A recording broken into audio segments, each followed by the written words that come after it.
ফাইন্না মাআল উসরি ইউসরা, এর সাধারণ অনুবাদ হলো নিশ্চয়ই কষ্টের সাথে স্বস্তি রয়েছে। আজকের খুতবার কিছুটা সময় আমি এই আয়াতের উপর ব্যয় করব। আমার আপনার জন্য এই আয়াতে কি শিক্ষা রয়েছে। প্রথমে এই আয়াতের আরবি ব্যাকরণগত দিক নিয়ে আলোচনা করতে চাই। আপনাদের মাঝে যারা আরবি ব্যাকরণের সাথে পরিচিত তাদের জন্য বলছি, এখানে মুবতাদা হলো ইউসুর। ব্যাকরণগত দিক থেকে এই বাক্যের শুরু হলো স্বস্তি। যখন আমরা বাংলায় অনুবাদ করি তখন বলি নিশ্চয়ই সকল কষ্টের সাথে স্বস্তি রয়েছে, কিন্তু ব্যাকরণগত দিক থেকে সবচেয়ে শুদ্ধ অনুবাদ হলো স্বস্তি রয়েছে কষ্টের সাথে। এই বাক্যের ফোকাস হলো স্বস্তির উপর, কষ্টের উপর নয়। এখানে ইউসুর বা স্বস্তি হলো মুবতাদা। ব্যাকরণগত দিক থেকে এটাই বাক্যের শুরু। এটা কেন গুরুত্বপূর্ণ? কারণ আল্লাহ আমাদের মনোযোগ স্বস্তির উপর রাখতে চাচ্ছেন, কষ্টের উপর নয়। সহজ সময় বা স্বস্তি হয়তো পরে এক সময় আসবে, কিন্তু আল্লাহ চান আমরা যেন আমাদের মনোযোগ সামনে যে স্বস্তিদায়ক সময় আসছে তার উপর রাখি, এখন যে কষ্টে আছি তার উপর নয়। আপনি যে ধরনের কঠিন সময়ে দিনাতিপাত করছেন না কেন, আল্লাহ এর একটা ব্যবস্থা করবেন এবং স্বস্তিদায়ক সময় সামনে অবশ্যই আসছে। দ্বিতীয় যে বিষয়টা এখানে মনোযোগের দাবি রাখে তা হলো ইউসুর হলো নাকেরা, মানে এটি আম ওয়া আম্মাল ওয়া আজম ওয়া আকাদ, অর্থাৎ কষ্ট কি এটা সবাই জানে। হয়তো এটা অর্থনৈতিক কষ্ট, স্বাস্থ্যগত কষ্ট, মানসিক কষ্ট, আবেগ সংক্রান্ত কোনো কষ্ট, বা আপনার কষ্টের জিনিস হয়তো আপনার পাশেই বসে আছে, আমি জানি না। সবার জীবনে কোনো না কোনো সমস্যা রয়েছে। এই কষ্টদায়ক বিষয়গুলো সম্পর্কে সবাই জানে, আর এগুলো খুবই সুনির্দিষ্ট। কিন্তু আল্লাহ বলছেন কষ্টের চেয়ে স্বস্তিটা অনেক বড়, অনেক বিস্তৃত। কষ্টের মতো স্বস্তির ব্যাপারটা অতটা জ্ঞাত নয়। অর্থাৎ কিছু স্বস্তি আসবে কিন্তু আপনি জানেন না কিভাবে সেটা চিনতে হয়। সবাই সমস্যা শনাক্ত করতে পারে, কিন্তু সবাই সমাধান দিতে পারে না। আল্লাহ যখন আপনাকে স্বস্তি দিবেন, আপনি হয়তো এটাকে স্বস্তি মনে নাও করতে পারেন। আল্লাহ আপনার জীবনে স্বস্তি নিয়ে আসবেন, কিন্তু আপনি হয়তো বুঝতেও পারবেন না যে আল্লাহ আপনার জীবনে স্বস্তি নিয়ে আসছেন। তিনি আপনার জীবনে এমন দিক থেকে স্বস্তি নিয়ে আসবেন যা সম্পর্কে আপনি জানতেন, আবার এমন দিক থেকেও নিয়ে আসবেন যা সম্পর্কে আপনি ভাবতেও পারেননি। অপ্রকাশ্য জগতের ব্যাপার। এই বাক্যাংশে ইন্না মাআল উসরি অর্থাৎ কষ্টটি এটি সুনির্দিষ্ট, জানা। পরের শব্দ ইউসরান হলো নাকেরা বা অনির্দিষ্ট, অর্থাৎ স্বস্তির ব্যাপারটা অজানা। কারণ অনেক সময় মানুষ কেবল সে বিষয়ের উপর ফোকাস রাখে যা দেখা যায়। তারা যা দেখতে পায় না তার প্রতি কোনো মনোযোগ দিতে পারে না। এখন আল্লাহ আমাদেরকে বলছেন অদৃশ্য স্বস্তি বা আরাম তোমাদের জন্য আসছে সব সময়। এই অদৃশ্য স্বস্তি সব সময় বর্তমান। আরবি ইন্না শব্দের অর্থ নিশ্চয়ই। আরবি ভাষাবিদরা ইন্নাকে বর্ণনা করছেন হারফুন লিজালাত ইসাক, অর্থাৎ ইন্না বাক্যে ব্যবহৃত হয় সন্দেহ দূর করতে। একটা সহজ উদাহরণ দিচ্ছি। আপনি যদি কোনো সমস্যায় পড়েন, ধরুন সমস্যাটা দেখা দিয়েছে চাকরির কাজে বা পরিবারে।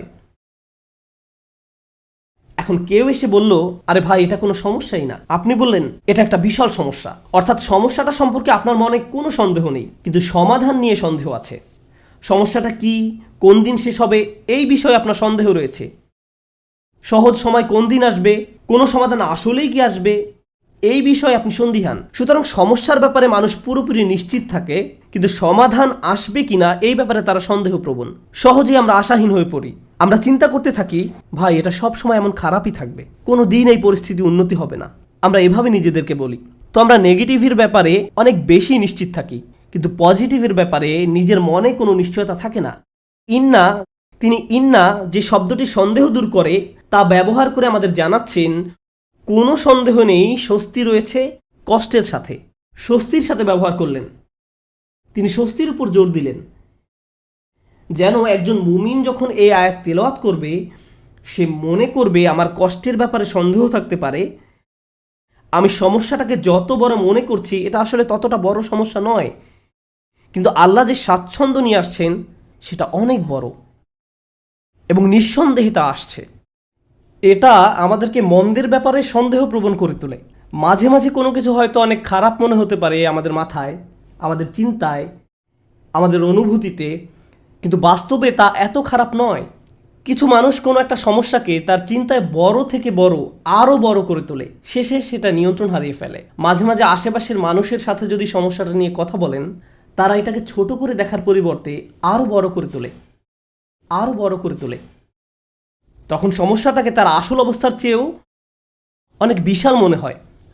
আর যে স্বস্তি আল্লাহ নিয়ে আসছেন তা আপনার সামনেই বর্তমান, কিন্তু আপনি তা দেখছেন না। কারণ সমস্যাটাকে আপনি কাল্পনিক দৃষ্টিতে অনেক বড় করে দেখছেন। তাই আল্লাহ আযজা ওয়া জাল্লা বলছেন, স্বস্তি আসার ব্যাপারে নিশ্চিত থাকো, এই ব্যাপারে মনে কোনো সন্দেহ পোষণ করো না। এই আয়াতের শেষ যে শিক্ষাটি আমি আপনাদের সাথে শেয়ার করতে চাই, সূরাটি শেষ করার পূর্বে এবং শেষ অংশটি কিভাবে এই অংশের সাথে সম্পর্কযুক্ত তা আলোচনা করার পূর্বে, সেটা হলো আল্লাহ বলেননি কষ্টের পর স্বস্তি আছে। তিনি পর শব্দটি ব্যবহার করেননি, তিনি ব্যবহার করেছেন সাথে শব্দটি, ইন্না মাআল উসরি ইউসরা। তিনি ইন্না বা'দা উসরি ইউসরা বলেননি। সাথে এবং পরে এই দুইটা শব্দের মাঝে বিশাল পার্থক্য আছে। এখানে বড় পার্থক্য রয়েছে কষ্টের সাথে স্বস্তি আছে এবং কষ্টের পরে স্বস্তি রয়েছে, এই দুই কথার মাঝে বড় একটা ফারাক আছে। দুটি পার্থক্য আপনাদের সাথে শেয়ার করতে চাই। একটি পার্থক্য হলো, হয়তো আপনি যখন একটি সমস্যার মধ্য দিয়ে দিন পার করছেন, সেই সমস্যাটির সাথে কিছু স্বস্তির বিষয়ও আপনার জীবনে এসেছে যা আপনি উপলব্ধিও করতে পারেননি। বর্তমান সমস্যাটি যতটা কঠিন মনে হোক না কেন, বিকল্প হয়তো আরও অনেক বেশি কঠিন হতো। হয়তো একটি দরজা বন্ধ হওয়ার কারণে আরও 5টি দরজা খুলে গিয়েছে। আপনি হয়তো ব্যাপারটি দেখতে পাননি, কিন্তু আল্লাহ আযজা ওয়া জাল্লার ডিজাইনে একটি সমস্যা হয়তো 20টি সমাধানের পথ উন্মুক্ত করে দেয়, আরও অগণিত সমাধানের পথ খুলে দেয়। এজন্য ওই স্বস্তিদায়ক বিষয়গুলো আসার জন্য এই সমস্যাটি ঘটার দরকার ছিল। এটি আল্লাহর বিজ্ঞ ডিজাইনের অংশ। আমরা হয়তো তা শনাক্ত করতে পারি না। অন্য কথায়, হ্যাঁ, আমার মন বলছে আমি সমস্যার মধ্যে দিয়ে যাচ্ছি, কিন্তু এই সমস্যার মধ্য দিয়ে আল্লাহ আমার জীবনে স্বস্তি নিয়ে আসছেন নিশ্চিতভাবেই। শুধু আমাকে সেটা খুঁজে পেতে হবে। সমস্যা আমি দেখতে পাচ্ছি, কিন্তু সমাধান কোথায় সেটা আমাকে খুঁজে বের করতে হবে। জীবনে আমরা যত ভয়ানক অভিজ্ঞতার মধ্য দিয়ে যাই, তখন আমরা এভাবে প্রশ্ন করি যে আমাকে কেন এই বিপদে ফেলা হলো, কেন আমার সাথে এমন হচ্ছে, আমি কি এমন অন্যায় করেছি, এর থেকে ভালো কি আসবে। আপনাদেরকে বলছি, ওই অভিজ্ঞতাগুলোর প্রত্যেকটাই কোনো না কোনো সহজতা, স্বস্তি বা ভালো সাথে করে নিয়ে আসে, যা আমরা দেখতে পাই না। কিন্তু আল্লাহ বলছেন ওই স্বস্তি সাথেই আছে, তোমাকে এর জন্য অপেক্ষা করতে হবে না। এটা একই সময়ে কষ্টের সাথে সহবস্থান করে, কষ্টের সঙ্গেই এই স্বস্তির অবস্থান। ইন্না মাআল উসরি ইউসরা। এছাড়াও যখন সাথে শব্দটি ব্যবহার করা হয়, আল্লাহ বলছেন যে স্বস্তিকে কষ্টের সাথে রাখা হয়েছে। স্বস্তিকে কষ্টের সাথে রাখা হয়েছে। যেভাবে তিনি রাতকে দিনের সাথে রেখেছেন, তিনি যেভাবে মেঘমালাকে বৃষ্টির সাথে রেখেছেন, অনেক জিনিস আছে যেগুলো তিনি একত্রে রেখেছেন। এই জীবনে আল্লাহ যা করার সিদ্ধান্ত নিলেন, আমি আর আপনি যদি স্বস্তি পেতে চাই, তিনি ব্যাপারটাকে এমনভাবে ডিজাইন করলেন, কষ্টের মধ্য দিয়ে গেলেই কেবল কষ্টের সাথে স্বস্তি আসবে। এভাবেই তিনি জীবনের সব কিছু ডিজাইন করেছেন। আপনাদের অনেকেই ছাত্র, আপনাকে প্রথমে পড়ালেখার কষ্টের মধ্য দিয়ে যেতে হবে, তারপর আপনি গ্র্যাজুয়েট হওয়ার স্বস্তি লাভ করবেন, পরবর্তী ক্লাসে উত্তীর্ণ হওয়ার স্বস্তি লাভ করবেন। আপনার চাকরির জায়গায় কঠিন পরিশ্রম করতে হবে বোনাসের স্বস্তি লাভ করার পূর্বে, প্রমোশন লাভ করার পূর্বে। কষ্ট ছাড়া এসব ঘটে না। আপনাকে আগে খাদ্যাভ্যাস ঠিক করতে হবে, স্বাস্থ্যকর খাবার খেতে হবে ভালো স্বাস্থ্য লাভ করার পূর্বে। কোনো রোগীকে হয়তো আগে অপারেশনের কষ্টের মধ্যে দিয়ে যেতে হবে সুস্থ হওয়ার আনন্দ উপভোগ করার পূর্বে। এভাবেই আল্লাহ জীবনকে তৈরি করেছেন। আপনাকে কষ্টকর অভিজ্ঞতার ভেতর দিয়ে যেতে হবে যদি স্বস্তি লাভ করতে চান। এটাই আল্লাহ ডিজাইন। ব্যাপারটা এমনই। আপনি এ কথা শোনার পর হয়তো ভাবতে পারেন, আমি তো এখন কঠিন সময় আছি, তার মানে সামনে সহজ সময় আসছে, আর এজন্য আমি এখন বিশ্রাম করব আর সহজ সময় আসার অপেক্ষা করব। না, আল্লাহ আমাদেরকে গভীর একটি বিষয় সম্পর্কে জানাচ্ছেন। আপনাকে কঠিন সময়ে কঠোর পরিশ্রম করে যেতে হবে। বসে বসে এমনটি ভাবলে হবে না যে আল্লাহ তো সহজের প্রতিশ্রুতি দিয়েছেন, তাই আমি তার অপেক্ষায় থাকবো আর বসে বসে কাঁদবো। No. এই জন্য তিনি পরের আয়াতে আমাদের রাসূল সাল্লাল্লাহু আলাইহি সাল্লামকে বলছেন, ফাইদা ফারাগতা ফানসব। শক্তিশালী একটা বাক্য। অতএব যখন আপনি অবসর পান, পরিশ্রম করুন। স্বস্তি এবং কষ্টের সাথে এর সম্পর্ক কি? স্বস্তি এবং কষ্টের সাথে এর সম্পর্ক কি? আল্লাহ চান না আমি আর আপনি যেন অলস হয়ে বসে থাকি। যখন আমরা কোনো কঠিন সময় থাকি, তখন আল্লাহ চান আমরা যেন প্রচুর পরিশ্রম করি। অন্য মানুষদের দেখবেন যখন তারা কোনো কঠিন সময় পতিত হয়, সব কিছু ছেড়ে দিয়ে একেবারে হতাশ হয়ে বসে থাকে। তারা নিরাশ হয়ে পড়ে, উদ্বিগ্ন হয়ে পড়ে, সব কিছু বাদ দিতে শুরু করে। কিন্তু বিশ্বাসীদের বেলায় যখন তুমি কঠিন কোনো পরিস্থিতিতে পড়ো, তখন তুমি অবসর পেলেই নিজেকে কঠোর পরিশ্রমে নিয়োজিত করো, নিজেকে কাজে লাগাও, উৎপাদনক্ষম বানাও। উলামারা এই আয়াত নিয়ে প্রচুর মন্তব্য করেছেন। যখন দাওয়ার কাজ থেকে অবসর পান, তখন নিজেকে ইবাদতের কঠোর পরিশ্রমে নিয়োজিত করুন। ইবাদত থেকে অবসর পাওয়ার পর দাওয়ার কাজে আত্মনিয়োগ করুন। রাসূলুল্লাহ সাল্লাল্লাহু আলাইহি সাল্লামকে বলা হচ্ছে এক কাজ থেকে অবসর পাওয়ার পরে অন্য কাজে নিজেকে ব্যস্ত রাখুন। আমার আর আপনার জন্য প্রশ্ন হলো, কত সময় আমরা অপচয় করি এমনটা ভেবে যে জীবন কত দুর্বিষহ। অলস হয়ে বসে থাকি, কিছুই করি না, নিজের মনকে নেতিবাচক চিন্তায় ডুবিয়ে রাখি, সম্পূর্ণ অকার্যকর আর অকর্মণ্য হয়ে বসে থাকি। অথচ আল্লাহ বলছেন তোমার হাতে অনেক বেশি অবসর সময় আছে আর তুমি এই সময়ে কোনো কাজেই লাগাচ্ছ না। যখন আপনি নিজেকে কোনো পরিশ্রমে নিয়োজিত না করেন তার মানে আপনি কষ্টকে জেতার সুযোগ দিচ্ছেন। আয়াতটা শুরু হয়েছে ফা অক্ষর দিয়ে, ফা আস-সাবাবিয়া, অর্থাৎ অতএব তুমি যেহেতু স্বস্তি কামনা করো তাই তোমার নিজেকে পরিশ্রমে নিয়োজিত করতে হবে। এটা শেখার ফলে তোমার উচিত নিজেকে পরিশ্রমে নিয়োজিত করা। তাই আমার আর আপনার উচিত একটি অর্থপূর্ণ এবং প্রোডাক্টিভ জীবনযাপন করা। মাঝে মাঝে জীবনে অতিরিক্ত চাপের কারণে আমরা ভেঙে পড়ি, আমরা সহজেই একেবারে ভেঙে পড়ি, দুঃখ, হতাশায়, উদ্বেগ বা উৎকণ্ঠায়। এরকম হওয়া দোষের কিছু নয়, কিন্তু আমাদেরকে শিখতে হবে কিভাবে আল্লাহর কিতাবের মাধ্যমে এই কষ্টকর অভিজ্ঞতার সময় মানসিক শক্তি অর্জন করব। রাসূলুল্লাহ সাল্লাল্লাহু আলাইহি সাল্লাম যেসব কাজে নিজেকে ব্যস্ত রাখতেন তা ছিল দুই রকমের। এটা মনে রাখতে চেষ্টা করুন। দুই ধরনের কাজ আছে যা আপনাকে ব্যস্ত রাখতে পারে। আমি আপনাদের জন্য তৃতীয় আরেকটি যুক্ত করব। রাসূলুল্লাহ সাল্লাল্লাহু আলাইহি সাল্লাম হয় এমন কোনো কাজে নিজেকে ব্যস্ত রাখতেন যাতে আল্লাহকে খুশি করত, অথবা তিনি এমন কোনো কাজে ব্যস্ত থাকতেন যা আল্লাহর কোনো সৃষ্টির উপকার করত। তিনি হয় শুধু আল্লাহর জন্য কিছু করতেন, নামাজ পড়া, জিকির করা, এই কাজগুলো ছিল শুধু আল্লাহর জন্য, অথবা তিনি কাউকে সাহায্য করতেন, তিনি কাউকে পথ দেখাতেন, শিক্ষা দিতেন, এমনকি তিনি মানুষকে জীবিকা উপার্জনের জন্যও সাহায্য করতেন। এভাবে তিনি অন্য মানুষদের সব ধরনের সাহায্য করতেন। এখন আপনি নিজেকে প্রশ্ন করুন, এই দুই ধরনের কাজের কোনটি আপনি করছেন? আমি কি এমন কিছু করছি যা আল্লাহকে খুশি করছে, বা আমি কি এমন কিছু করছি যা কারো জীবনে স্বস্তি নিয়ে আসছে? মূলত আল্লাহ অন্য একটি সূরায় রাসূলুল্লাহ সাল্লাল্লাহু আলাইহি সাল্লামকে এই কাজগুলো সম্পর্কে বলেছেন, ফাআম্মাল ইয়াতীমা ফালা তাকহার ওয়া আম্মাস সাইলা ফালা তানহার ওয়া আম্মা বিনি'মাতি রাব্বিকা ফাহাদ্দিস। সুতরাং আপনি এতিমদের প্রতি কঠোর হবেন না, আর ভিক্ষুককে আপনি ধমক দিবেন না।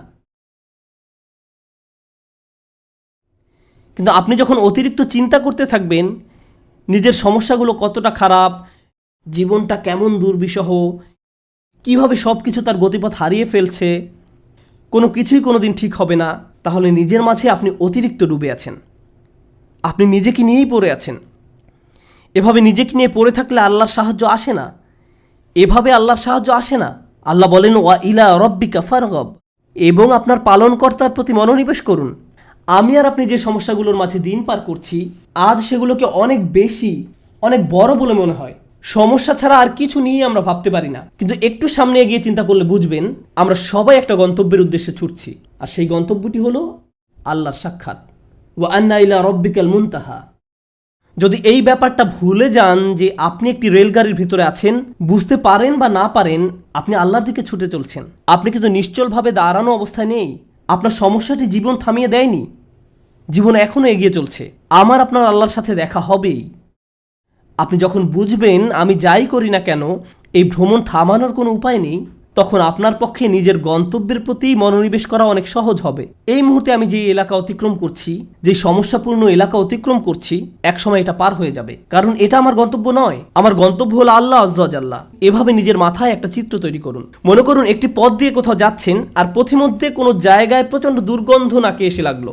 যদি চলতে থাকেন গন্ধটা একসময় চলে যাবে, এটা সব সময় আপনার সাথে থাকবে না। চলতে থাকলে একসময় ভালো একটা জায়গায় এসে উপনীত হবেন। আপনাকে হয়তো ভয়ঙ্কর কোনো অঞ্চলও অতিক্রম করতে হতে পারে, আপনি চলতে থাকলে ওই অঞ্চলও পার হয়ে যাবেন। জীবনটা এমনই, আমাদেরকেও এভাবে জীবনের সমস্যাগুলো অতিক্রম করে যেতে হবে। আর আল্লাহ আজ্জা ওয়া জাল্লা বলছেন আপনার আমার জীবনের প্রতিটি ভ্রমণেরই একটি উদ্দেশ্য আছে। আমাদের নিজেদের শুধু একটি প্রশ্ন করতে হবে, আমরা কি পরিশ্রম করছি?